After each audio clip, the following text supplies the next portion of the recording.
Maswerteng gabi po mga ka-STL. Narito na po ang resulta ng STL Batangas para sa araw na to, 3rd draw, December 29, 2024. Araw ng linggo, naway ang mga natayan nyo pong mga numero kanina ay manalo nawa ngayong gabing ito, 8:30 PM. Kaya't kunin nyo na po ang inyong mga tickets.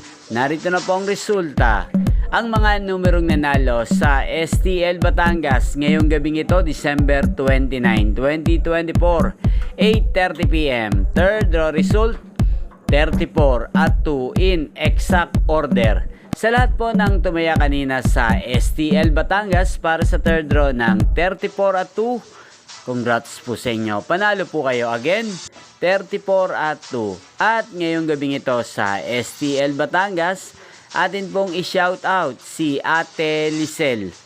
Ate Lisel ng Batangas, shoutout po sa iyo. Naway nasa mabuti ka pong kalagayan. At sa lahat po ng mga taga Batangas dyan, shoutout po sa inyo.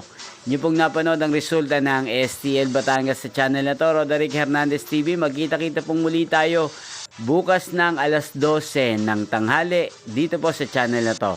Merry Christmas po sa ating lahat at Happy New Year!